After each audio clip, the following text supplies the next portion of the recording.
going on, everybody? Junior at S.O.T Metalworks here with you, coming to you with another video. Hope you all are doing fine and outstanding out there in YouTube land, and everybody's having a great day. But today we are out here at the farm, and we are going to put some rounds down range on some AR500 steel. So we've had a few questions lately about caliber size and stuff like that. So we thought we'd bring out one of our deer hunt rifles, put a big round down range, and let you guys see how it holds up on our AR500 steel. So let's get over here to the tailgate of the truck. We'll show you what we got going on, and then man, we'll dive right into this video. So let's go. Well, would you look at this setup here? A little bit of funnage going on here.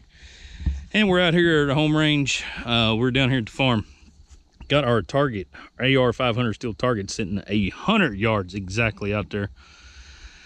So with AR500 steel, and what we normally run is we run 3/8 thick AR500, cut out with our plasma CNC table, the whole 9 yards. Shop Saber plasma CNC table. I should throw that in there. Shout out to you guys. But yes, we cut these out of AR500 steel. And what AR500 steel is, it's abrasive resistant steel. And it's got a brittle hardness up to 500 or what have you. You can dive into YouTube videos that speak of the brittle hardness and blah, blah, blah, blah, blah, blah. All I know is it's really, really hard stuff. Because, how do I know this?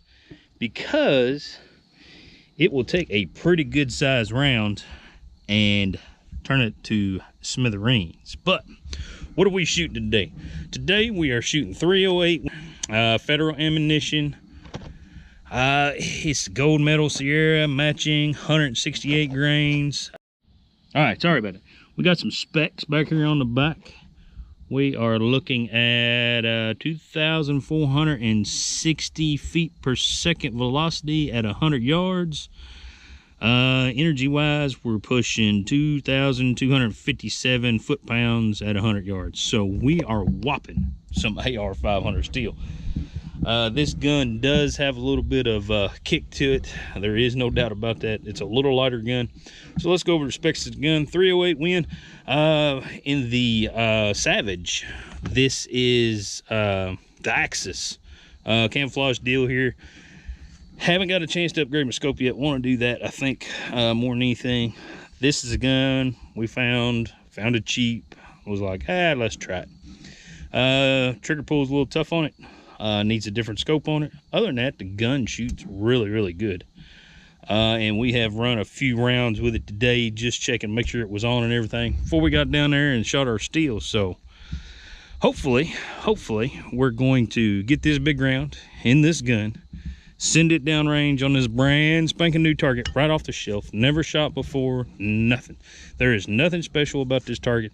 I pulled it out of the middle of the pile at the shop. So you're going to get to see a brand new piece of steel. So this is what I would tell you on an everyday basis, just like that. But yeah, we'll go down and take a look at our target, look at our setup, and put our piece of steel on here and get after and see what happens. I'm going to try to get the GoPro, the generic cheap GoPro, set up down there on the steel, and hopefully we got some rounds going down range. All right, ladies and gents, here is our setup for our steel target. So we're shooting a 10-inch circle, 3/8 inches thick. We've got our cap, and you can see this cap here is mine specifically. It is completely worn to a frazzle. I've painted on it. There is no blemishes on it whatsoever. You can take a look. Let me take this piece of steel off. You can see where the target swings on it pretty good there, but has wore it just a little bit. But I'll tell you what, these caps hold up magnificently. So if you don't know, this cap right here, this piece up here at the top, AR500, and what is poking out through the target, AR500.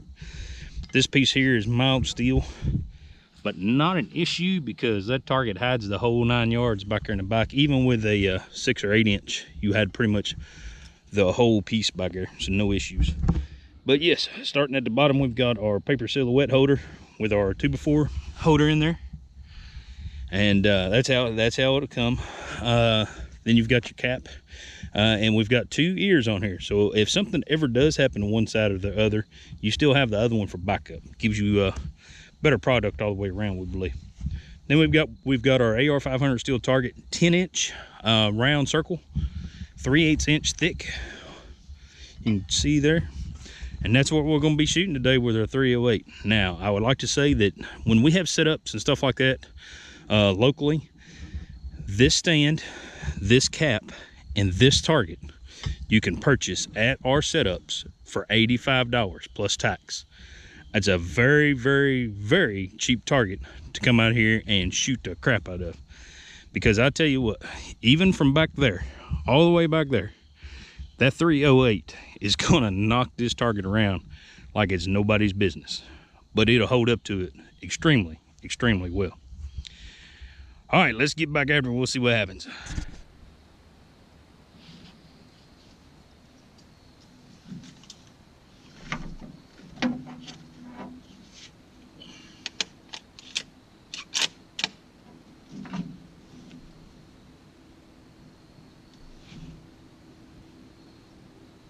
Well, let's see if I mess my GoPro camera up down there I've got.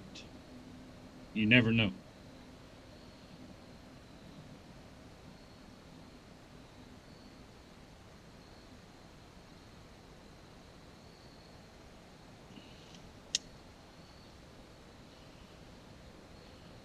All right, here we go.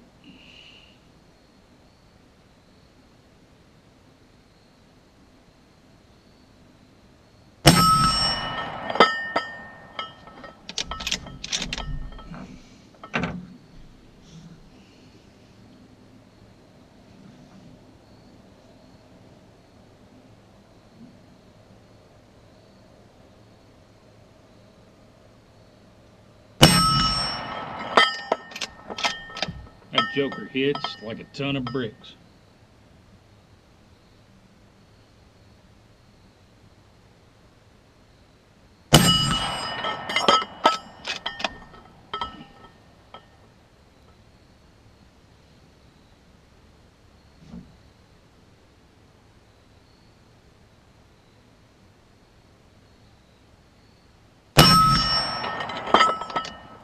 Bam! Whew, that's enough for me. Goodness gracious. All right, we'll put that joker up. Go check out our target and see what it looks like. Hopefully that did all right. You guys want to see my setup and how close we were to it? That there's a truck way back there. 100 yards. 100 yards on the money. It did knock a little bit of paint off the backside.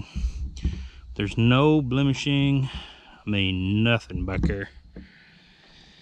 Hopefully the old camera caught something.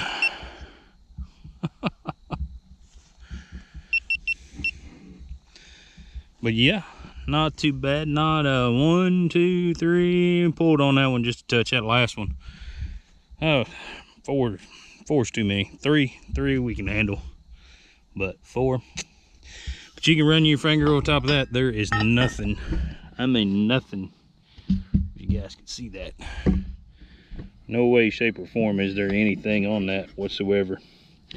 Might be the smallest, minute little speck. But you could sand that paint back down, paint right over top of it, and you'd have yourself a brand spanking new target. So yeah, 308, not an issue for AR500 steel. All right, guys, so that was the 3/8 AR500 steel target and how it holds up to 308 Win. It did a fantastic job. Couldn't ask for better. That round packs one heck of a punch.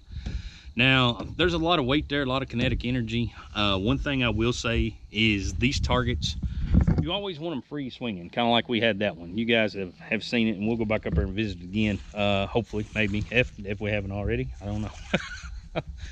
But you always want those targets swinging free. You don't want any solid backed up like this over here. Like if you hit a tree on your shooting range, you would not want to drive a nail in that tree, hang your target on there, and shoot at it. Not only is it bad for that tree, but it gives that target no give whatsoever. And that is a big deal in the AR500 steel targets. That's why we make specific hangers, free swinging hangers, the whole 9 yards, because you give that target capability to absorb that energy from that round. And the bigger the round and more energy you got, the harder it is on that steel. As you guys seen, there was no blemishes, no nothing on that steel target. But that is because we have the option for that target to give a little bit and move. If you've got a solid backstop, or it's solid against a berm, maybe laying on the ground or hanging on a tree or a post or something like that, that target has no way to absorb that energy but in that specific spot that you shoot it, and that takes the integrity of that steel away a tremendous amount. AR500 steel is, I wouldn't say, I guess, brittle steel. It'll crack before you shoot a hole through it, if that makes sense. So you got that going for you. And what I would watch is, right now, ammunition's being a little tricky to find for some of us. We're shooting off-brand stuff we've never shot before, things like that. Read everything and make sure you're not shooting any solid steel core at this stuff, because shooting steel core at this AR500 steel target will be the first way to tear that joker up. So we recommend 100 yards or further. That's kind of industry standard across the board with AR500 steel. It kind of just it's just always been that way. I shoot it closer, but you know, who knows? It's liable to tear it up. So you're taking a chance there. We don't recommend that in any way, shape, or form. So, all right, guys, we're going to cut on out of here before the deer start moving around and we spook anything out of here. Sun's starting to go down, and I don't want to mess anything up. Hunting season's awful close. But we're going to cut on out of here. You guys stay safe. Remember, work smarter, not harder. We'll catch you guys later. Thanks for tuning in.